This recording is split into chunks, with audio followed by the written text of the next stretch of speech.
You feel everything. The room, the stairs, the tension no one speaks about. You walk into a space and sense the weight before a single word is said. But the world learned how to weaponize your sensitivity against you. They said it was weakness, that you needed to toughen up, that being strong meant not feeling. They lied, because those who feel everything see first, and those who see first threaten the system. This video won't teach you to hide. It will show you how to turn your sensitivity into radar, how to use pain as a map, and your energy as conscious armor.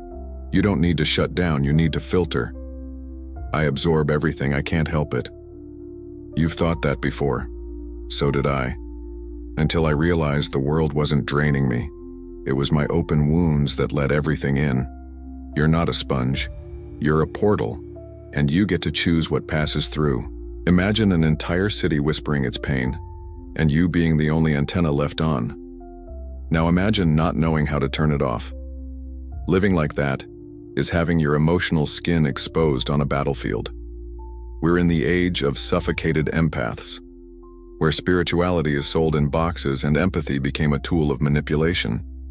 But you're not here to be used as a container. You're here to decode the invisible. You just need to learn how to shield what matters without amputating yourself in the process. I used to be the emotionally available one for everyone, except myself, until I nearly collapsed trying to fix pain that wasn't mine. Now I know. Sensitivity without consciousness becomes self-sabotage. This video is your shield, but also your blade. From a young age, you picked up what no one was saying. When your father's tone changed, when your mother cried silently, when someone smiled with tension behind their eyes. You felt it all, but quickly learned that feeling too much was dangerous. You're too sensitive, they said, masking contempt as concern. You got the message. To be accepted, you'd have to silence what you sensed. School reinforced the pattern. Sensitivity didn't fit in test scores or in hallways. If you spoke too little, you were weird. If you cried, you were weak. If you stayed quiet, you were left out. Emotional intelligence was replaced with mechanical performance. You learned to survive by pretending to be normal. You held in too much, took on too much, and started to slowly collapse inside. At home, the rules were invisible but sharp. Don't cry. Don't talk back. Be strong. Your sensitivity, once your natural compass, was labeled a defect. No one taught you how to manage others' energy. You were taught to endure until you broke. And if you broke, it was your fault for being too much. Religion layered guilt on top of it all. Anger was sin. Doubt was weakness. Questioning was rebellion. You were programmed to forgive before even understanding what hurt you, to accept everything in the name of some distant light. But real light doesn't erase. It reveals. As a teen, you became the one who listens to everyone, the shoulder, the emotional sponge, the invisible one. You confused empathy with duty, believed that love meant absorbing, that being good meant disappearing. So you became the quiet, strong one, the one who carries everything but never unloads anything. You weren't born confused. You were dismantled. One part learned to be strong, another to shut down, another to smile while everything hurt. You created versions of yourself to survive spaces that rejected your truth, and spent a lifetime trying to feel whole with pieces that never truly belonged. Sensitivity turned into multiplicity, and multiplicity became exhaustion. The anger you carry isn't just yours.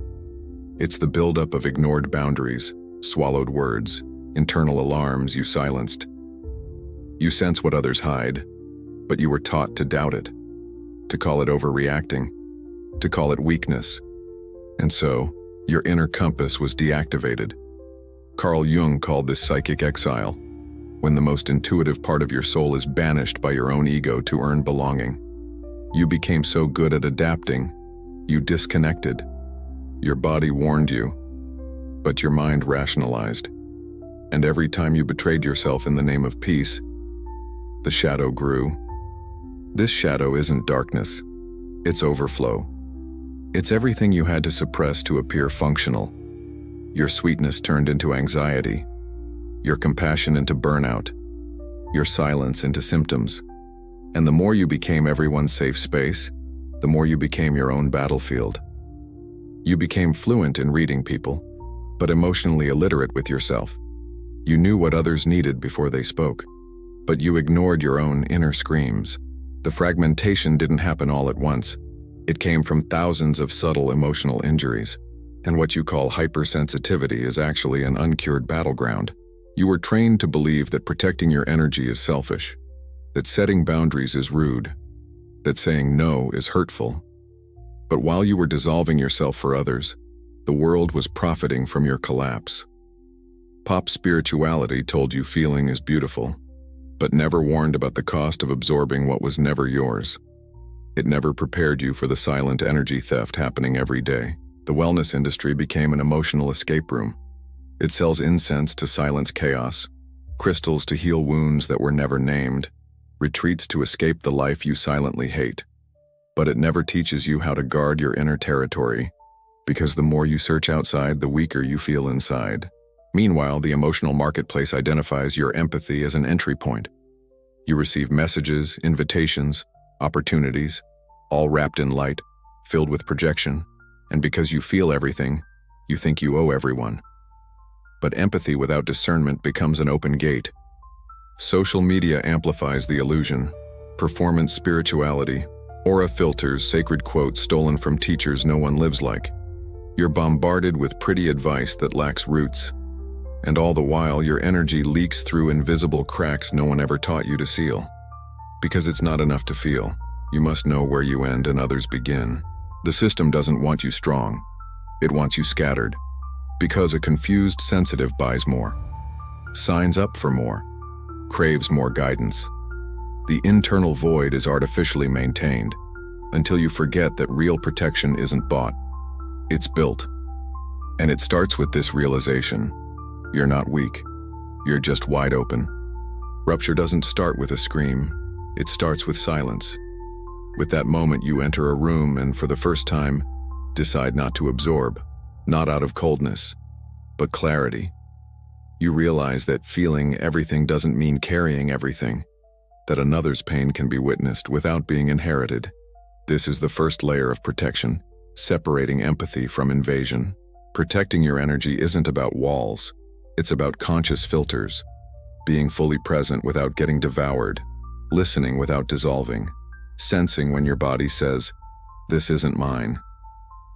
Florence Scovel Shinn said true protection is spiritual, but it's not a spell, it's a state of coherence. And coherence begins with inner truth. You'll disappoint people. Say no to things that break your boundaries. Turn down cycles that only repeat because you're still available. Reconstruction begins with a sacred pact. Your energy is not currency, it's sacred space, and you will no longer trade it for cheap affection. Guilt will come, doubt, loneliness. But so will something new, self-respect. You'll see that the more you protect yourself, the more freely you love, without losing shape. That the more you choose where to be, the more your field expands. Real light doesn't deplete. It radiates without burning out. You'll stop being the world's sponge and become a field, a sovereign space, a place where only resonance enters. You won't absorb everything anymore. You'll listen, filter, honor, and release. Because what is yours stays, and what isn't no longer gets in. There comes a point when you walk into a room and you're no longer afraid to feel. Because now you know you don't have to carry what's not yours. You're no longer a victim of sensitivity. You've become a master of presence. The world is still loud, chaotic, overwhelming, but you finally breathe from the inside. You don't protect yourself with armor, but with presence. You don't run, you choose. You don't shut your heart, you calibrate your field. Silence stopped being emptiness. It became temple. Solitude stopped being punishment. It became refuge. You no longer explain, you no longer perform. Your energy speaks for you. The ones who called you fragile now call you distant. The ones who used you as a dumping ground now fear your stillness. Because you stopped offering your soul as a fix-it station for chaos you didn't create. And you started inhabiting your center. This isn't selfishness, it's energetic maturity. In this new state, you understand. Your sensitivity is your greatest protection when guided by consciousness. It doesn't expose you. It alerts you. It doesn't drain you. It guides you. And when you listen, everything aligns. You become what you always were, a channel, not a container. If this video touched something in you that no one else sees, comment below. My sensitivity is now a filter, not a cage. That will be your ritual of liberation.